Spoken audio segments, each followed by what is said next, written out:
And today, once again, I'm playing Sentinels of the Multiverse. And I want to focus on the expansion Villains of the Multiverse, which is basically, I think, the latest expansion. There is a new one announced, and it will probably be released in the next weeks. Maybe it already is, I'm not sure. It's this Oblivion expansion, which will then be also the last one. But yeah, I will do this today. This is another expansion that goes with this multiple heroes against multiple villains concept. So in the early games and the early expansions, multiple heroes fight a single villain. We then had Vengeance, and now Villains of the Multiverse. In both of them you fight multiple villains. Not sure if I like that more than the other one. I think I prefer the classic way where you just fight one guy. But okay. Anyway, let's do this one and let's set up the game. Okay, so we're nearly ready to go.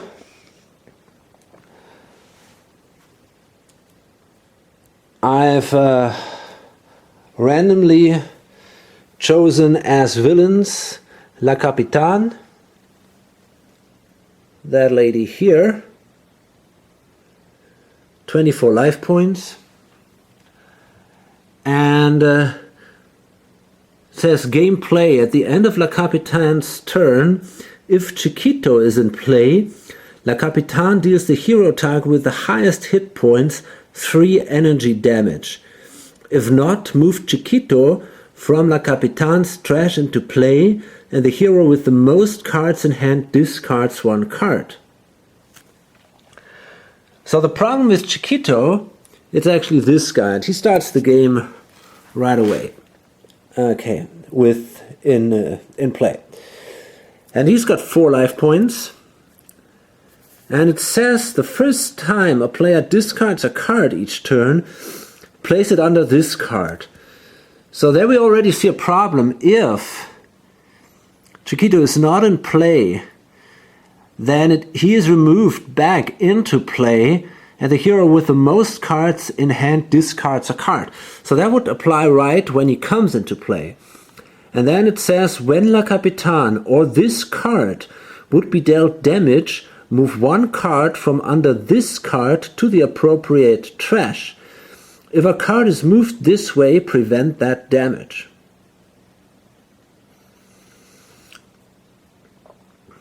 Okay. So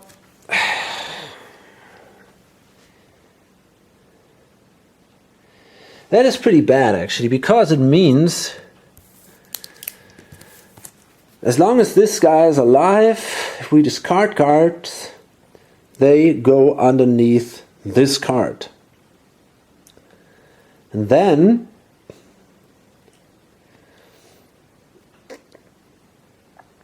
we can remove the cards underneath this card to prevent damage. Okay. Now, how much damage do we take?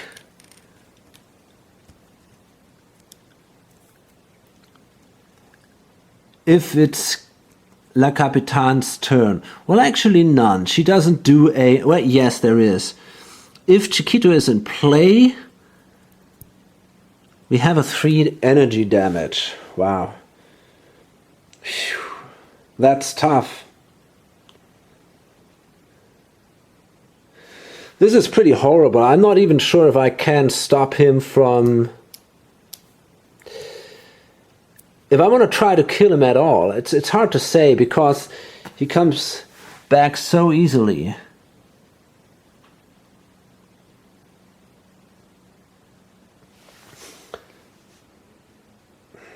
Okay, I don't know, we'll see about that. It's gonna be a hard fight, that's for sure. Now let's read some of the background stories of her. She comes with the latest expansion. She's one of these villains. I think we've seen her as a solitaire villain, so when she plays alone, already in one of the expansions. But that's her now. 500 years ago, Maria Elena stowed away on a Spanish galleon seeking adventure. However, after a few days at sea, a vast crack in the ocean opened, drawing the ship through it. The energy of the temporal rift changed the ship as it fell, and changed Maria Helena as well. She is still young and has done very little traveling through time and space, but her actions have bitten sharply at the timelines. She has taken well to the title of La Capitane, but she is not as carefree as she would prefer. In her few temporal jaunts, she has been pursued by a sinister figure who hunts her so efficiently, it's as if he knows her better than she knows herself. Okay.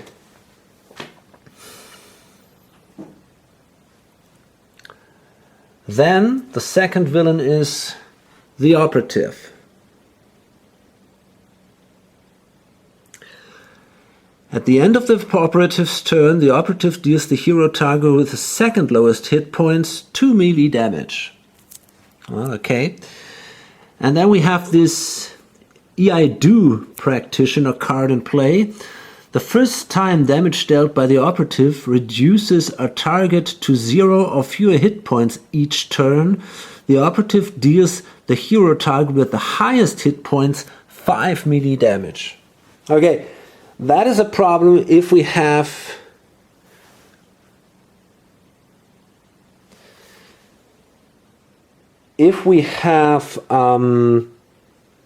cards with only little hit points, like small devices or something that can be attacked from these from her, then that could pump up the damage she would deal quite a bit. We have Proletariat, this guy here, and that is kind of a problem. I checked the deck and I found out that I have only 19 cards. I'm pretty sure I'm missing a card here. It was missing in my copy. I hope it's not an important one. I don't think so, but it bothers me anyway. Okay, now let's see. Whenever this card would be dealt non-psychic damage, redirect that damage to the clone card with the lowest hit points. At the end of Proletariat's turn, this card deals the hero target with the highest hit points 2 melee damage. Okay, then we have here the clones of Proletariat, and there are 2 already in play. At the start of Proletariat's turn, the Proletariat character card deals itself 1 psychic damage.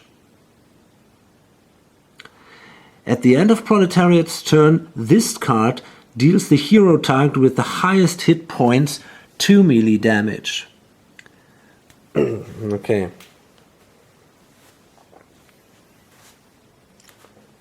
And by the way, let's read the biography of these guys.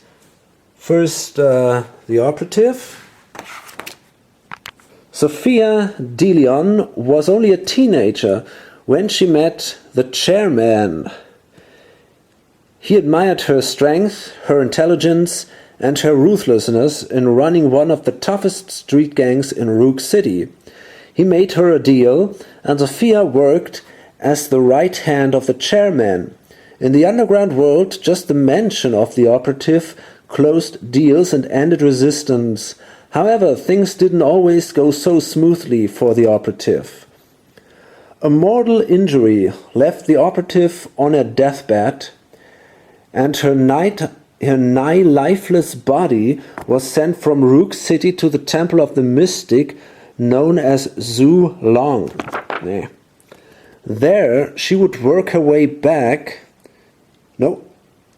There he brought Sophia back from the brink of death, but at the cost of her servitude. She would work her way back to her rightful place at the side of the chairman, but first she had to repay her life debt.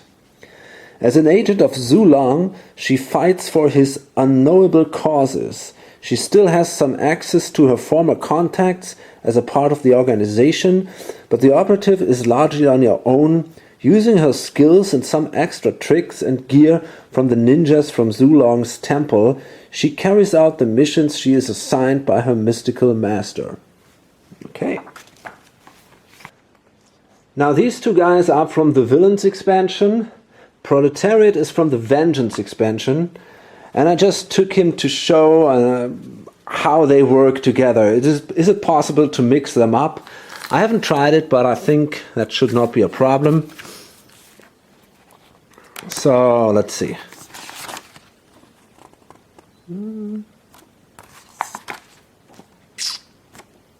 There we go.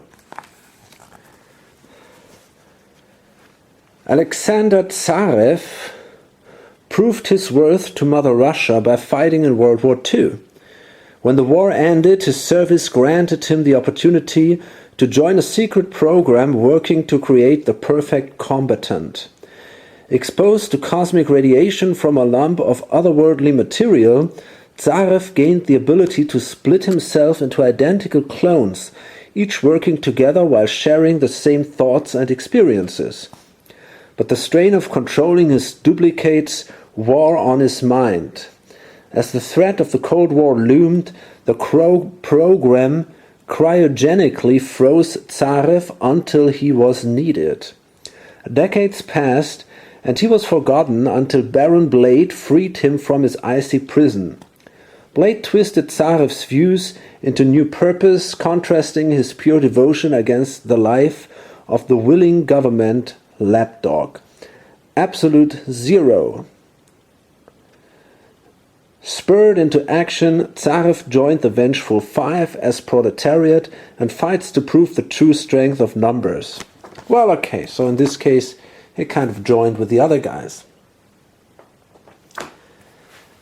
Then we come to the heroes. We have Mr. Fixer. It's this guy here.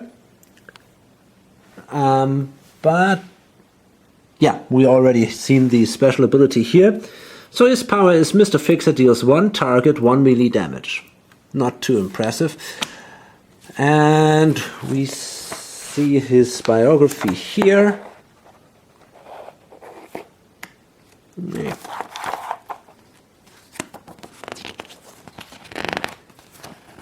Yeah, there we are. The old mechanic who only answers to Slim used to run a martial arts school for kids in Rook City. Then, about 30 years ago, a group of his students were gunned down by drug dealers for being in the wrong place at the wrong time. Slim closed the school the next day. For years, Slim just ran his auto shop, fixing up cars without charging much at all.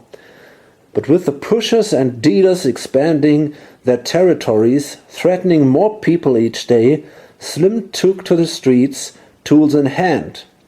Taking the new name Mr. Fixer, he drew upon his martial arts expertise and his dauntless will to begin his personal war against crime in his neighborhood and eventually all of Rook City. Okay. Then we have here Guys. And I don't have a villain bio because it comes as a single expansion. So it says tough choices, power, draw a card or play a card. How to choose. Also, Guys deals one target, 1 melee damage, but who?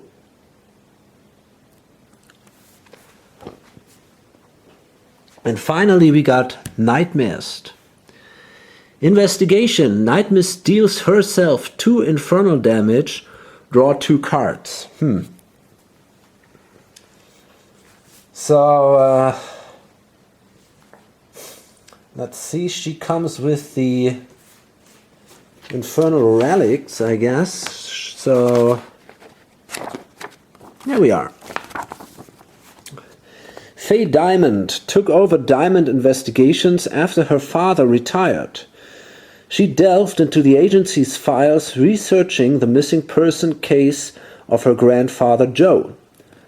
Her findings brought her to Arkham, Massachusetts, and into the workings of a coven. Here, for the first time, she encountered the occult and magical relics, which resulted in Faye being cursed with a mostly incorporeal form. One night, while Faye was poring over the Tome of Elder Magic, there was a rapid knocking at the door to Diamond Investigations. Tachyon had gathered information about paranormal investigators and had come seeking the help of the best, Faye Diamond. Taking the name Night Mist, Faye assisted the Freedom Five in turning back the first assault of terror from the villainous entity known as Gloomweaver. Okay. So we'll see. I, for some reason, don't have a very good feeling. But yeah, let's just wait and let's start the game. By the way, we're fighting on the mobile defense platform. And for those of you who don't know the game, you can watch one of my other videos where I go in detail into the rules. It's a very simple game, basically. In this variant, where you fight more than one hero, more than one villain, the first villain will play a card. Then the first hero plays a card. Second villain, second hero. Third villain, third hero. And then we draw a card from the mobile defense platform. That's it. Now what you can do, or it's actually not, you can play a card as a hero, and in addition, you can activate a power. So these are the two things you can do during your turn. And if you don't do anything, I think you're allowed to draw a card or something, but usually you will play a card or and activate a power. You want to reduce your enemy's life points to 0, obviously. If we manage to kill all 3 of them, we have won the game. If all 3 of us will be killed, we're dead. Each of our heroes starts the game with 4 cards. There is no hand limit. And that's pretty much it. Yeah. So, I just want to make sure that I don't mess this up. We can see here a round order. So yeah, we start here with the first villain, and then him, and so on. So we start with La Capitaine at the start, at the end of the turn. Okay, so first we start, here. That is a chronological hotspot. That's an ongoing card. At the start of each hero turn, reveal the top card of that hero's deck. If the revealed card is a one-shot, discard it. Otherwise, put that card into play, and that hero deals themselves 3 psychic damage.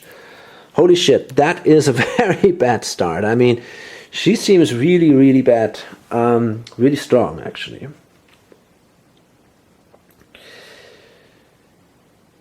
Oh, wow. Okay. Then, at the end of her turn, if this guy is in play, the hero target with the highest hit points takes 3 energy damage. Okay, we got... This guy has 28, so he takes 3 damage. And that is already La Capitaine's turn. So, let's see what we can do here. Well, actually, before we can play that, we have to reveal the top card of the hero's deck. And that's an equipment card. So that means of each hero turn. Holy shit.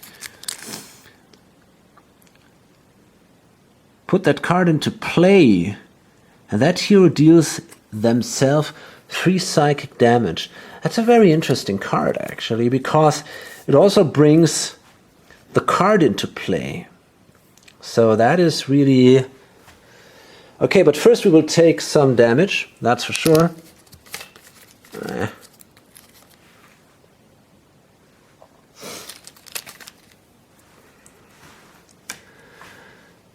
By the way, just let me see. Oh yeah, I see we have here the operative.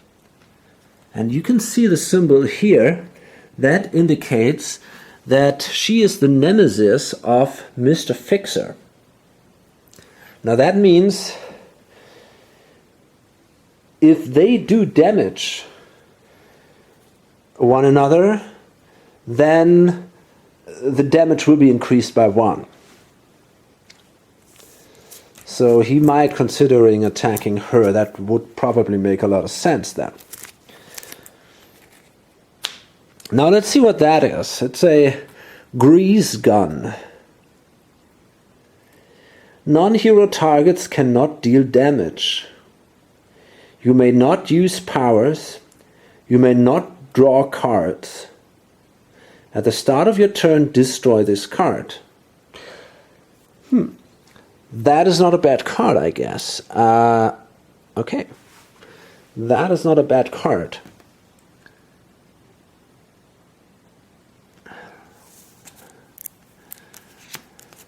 So it means, that I'm allowed to draw another card at the end of my turn. Wait a minute, you may not use powers, you may not draw cards. Now that means you may not draw cards. Exactly. Okay, I thought it was play cards. So yeah, fine. That's then the end of Mr. Fixer's turn. And it's not so bad. It's an interesting situation. The operative. Let's see what we got here. Well, that says the Idolator. 3 life points. That's a nemesis. Reduce damage dealt to this card by 3. Hero targets cannot regain hit points. What the heck? If Fanatic is active in this game, redirect all damage dealt by Fanatic to this card. Okay. Ooh.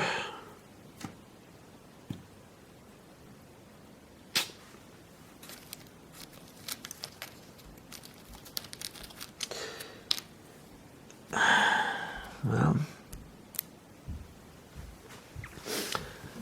And that's it then, because she cannot attack anyone, or she cannot deal damage to anyone. Therefore, oh wait a minute, at the start of your turn, non-hero targets cannot deal damage. Yeah, okay. Then it's guys. And again, because of this guy, the first card will be drawn here, and that is a one-shot card. Now this means it is discarded, and the first card that is discarded goes under this card. Okay.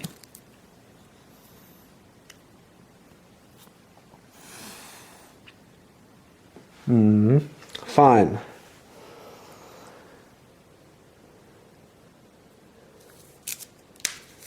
Then I'm allowed to play a card.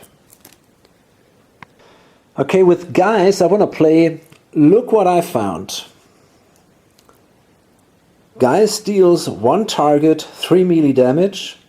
Is that target still around? I should do more damage next time. If that target is still in play, increase the next damage dealt by guys by 1.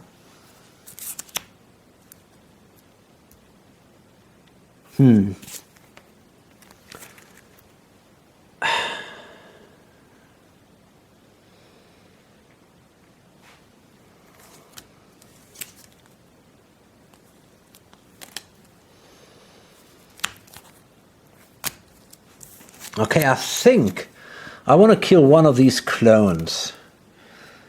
Yeah.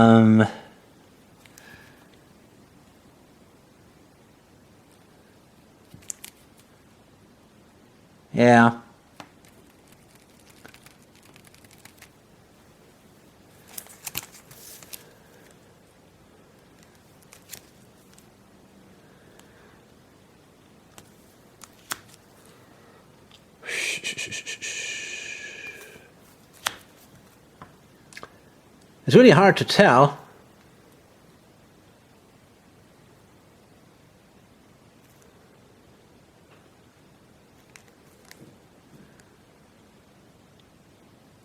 Huh. Yeah, so I'm gonna do that. I'm gonna play that card here. Look what I found. And I'm gonna do 3 damage against, well, I don't know, it doesn't matter, against this guy here. Now he's still alive. That means my next damage will be improved by 1. So I'm going to play that here on that card just as a reminder. And now I can use a power, draw a card or play a card, how to choose. Okay, so I think I want to play this card. That's the best card ever. That sounds good. And it says draw 2 cards, which is very cool. So here we go, 2 cards.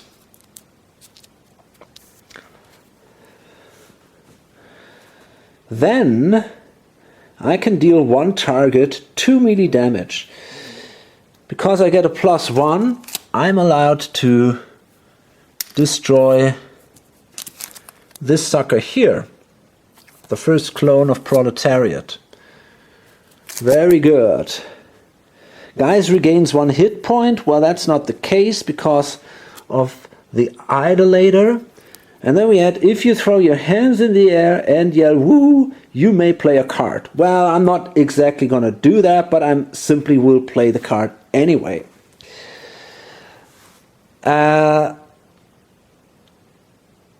So that means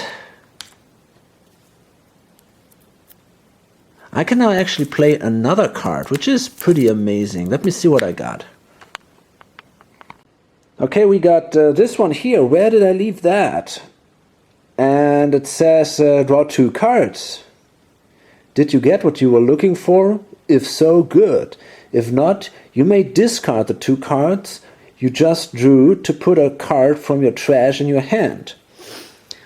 So I'm kind of speculating to get back this card, and if we find something better, well, it would be cool too. That's a shame that this card is this one here.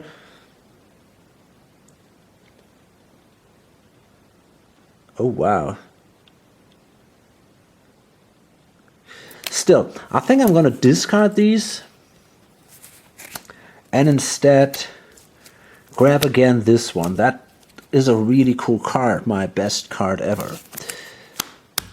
Okay, finally, I can still do 1 damage.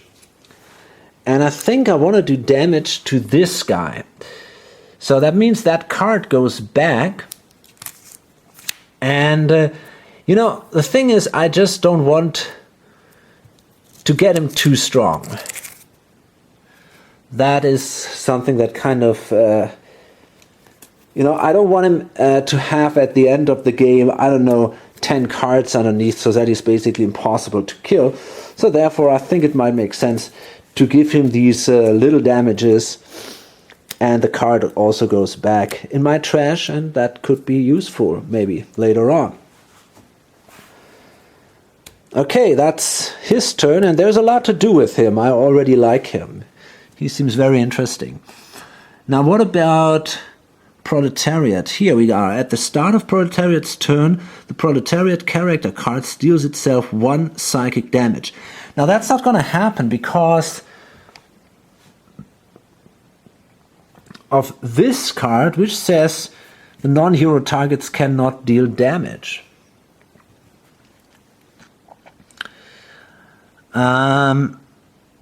Anything else? Well, I don't see that happening. So we draw a new card. That's a 1 card. Overwhelm the Mighty.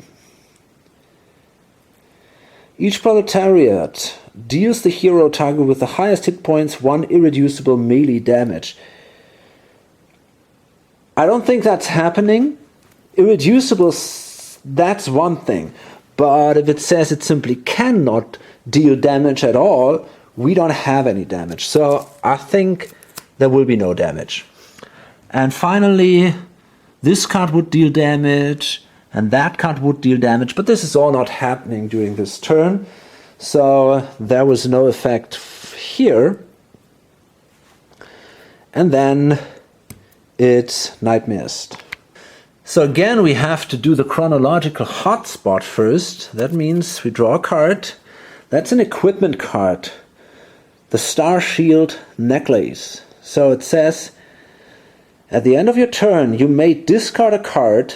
If you do, Night Mist regains that card's hit points. It is a charm against the evil which lurks in your dreams. That is not a bad card, but right now we cannot regain hit points. We really want to kill this guy, but he is impossibly hard to kill. Oh, that definitely sucks.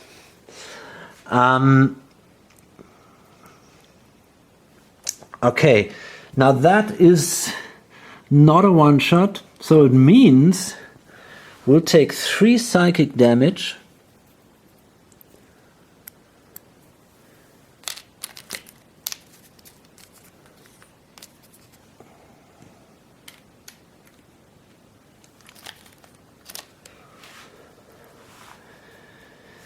And then we can actually either play a card or see what else we can do. Now she's got some strange cards here in her hand. For example, the Elder Ring, increased damage dealt by Night Mist by 1. That sounds interesting, but the problem is, from what I understand, I don't know, I mean I don't have much experience with her, but I think she's got some abilities that actually force her to deal damage to herself. So we probably don't want to do that, and therefore I think I'm not eager to play this card. I'm considering about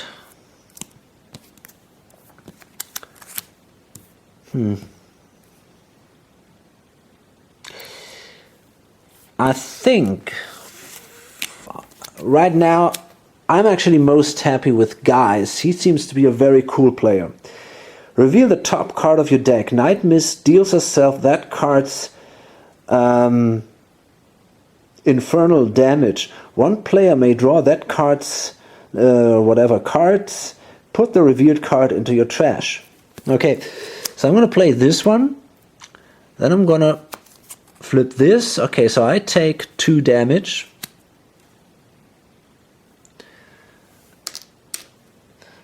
That will allow him to draw 2 cards. And I think if I can bring him often, or if I can bring him fast through the deck, he can be a very valuable guy. And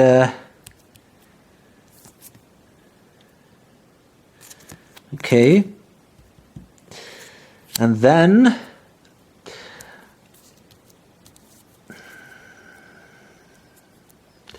well, I don't know if I want to use a power. I could deal myself even more damage and then draw 2 cards, but I don't know. I don't think I want to do this. So I think at that point I'm not gonna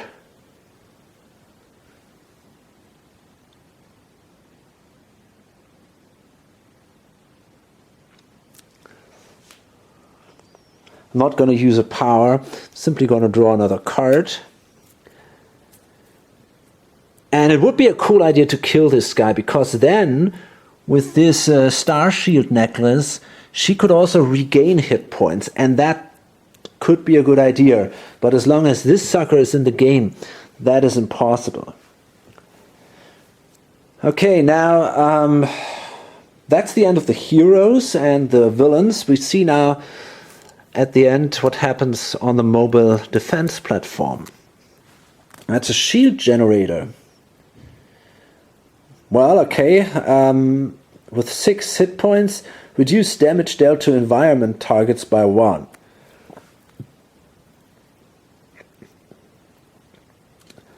I think that's not too impressive, not until now at least. So, okay, and I'm going to place a marker here to keep that in mind. And that's the end of the first turn. It took me quite a while, but that's the difference to this game where you only fight a single hero. Here it goes much longer. And I think it's actually a good time to load this up. So hope to see you on the next video or on lonesomegrammer.com. Bye.